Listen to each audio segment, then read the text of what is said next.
Okay, next up we have daily purposeful movement. So a target we're going to set here for most people is you should be trying to hit 8 to 10,000 steps per day, and we could start by just trying to increase that by 1,000 steps weekly, so a thousand steps per day every single week. And just to see, so bring yourself up from maybe a 6,000 next week, can we be 7,000 the week after? Could we be 8,000 the week after? And then suddenly we've came from being pretty sedentary to moderately active over a 4, 5, 6 week period, rather than try to go, okay, you're here, let's go for a massive jump. So that makes it a little bit more attainable. The most important thing is we get here. Now, we can do steps or we can do an equivalent amount of activity. So if you imagine running is obviously steps quickly. Now, steps running comes with a little bit of fatiguing aspect, but what we can do is we can dial back the intensity. So rather than obviously sprinting is going to be harder work than walking. But if you were to go on the elliptical or go on the stepper or walk on an incline on a treadmill, those exercises are put on a higher caloric demand for the amount of time that you spend doing that activity. So what I mean is, if you do half an hour of just out walking in the streets, which is probably better in general, I would say would be better because you're outside in nature. Like I would prefer that than doing it on a treadmill or doing it in a gym. But some people like to do that. If you were to do that for half an hour and you get 3,000 steps, whatever it may be, you could go into a gym and you could go on the stepper for half an hour, or you could go on the elliptical for half an hour, or you could go on the incline treadmill for half an hour, and you would expend more calories in the same 30-minute period. So from an efficiency standpoint, you're still did that 30 minutes, sorry, of uh, purposeful activity, of steps or non-exercise activity. But you're doing it in a more condensed period. So if you're short on time, look at condensing steps or condensing the caloric expenditure from steps into something else like the stepper, the incline treadmill, or even the elliptical would be my favourite top three. Why does this matter? Why do I go on about this so much? Your total daily energy expenditure, all the energy you expend in a day, is an equation.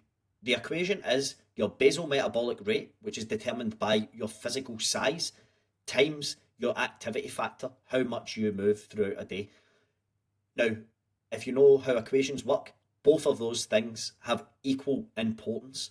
One of those things we can manipulate quite significantly, and that's activity factor. The second, we can't. Your BMR is your BMR. Like, you are the shape and size and height that you are. Okay, you could add some muscle mass, and that's going to be a little bit more metabolically active, but it's marginal. Like, the increase in energy expenditure is marginal. So the only real tool that you have is that activity factor, and that's why it is so important in terms of that total daily energy expenditure.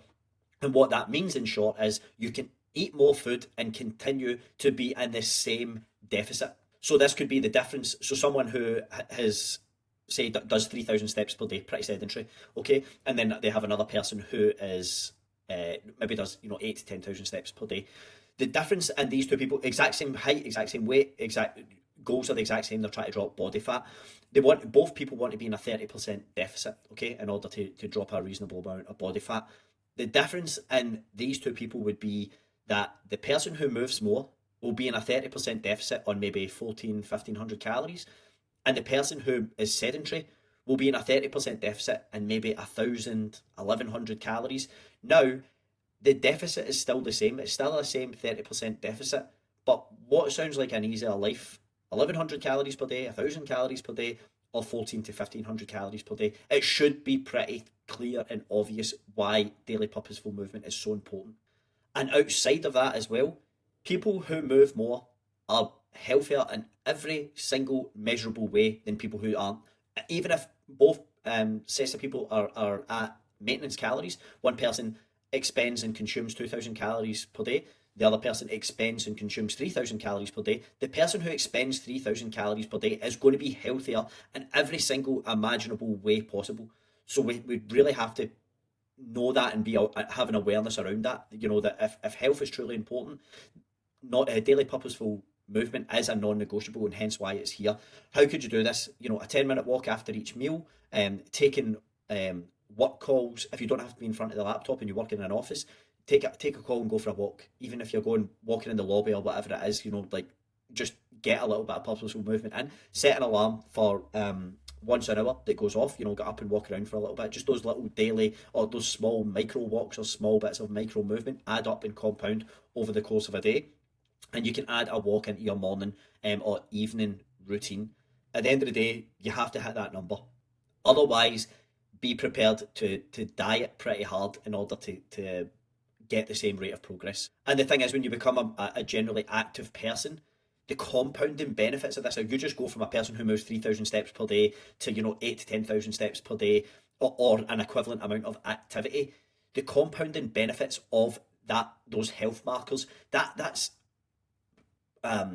benefits, lifelong benefits, those compounding benefits are going to stay with you for the rest of your days, and your outcomes will continue to improve throughout your whole life. This should be a lifestyle change, an identity shift towards a person who doesn't move very much, or from a person who doesn't move very much to a person who is generally active.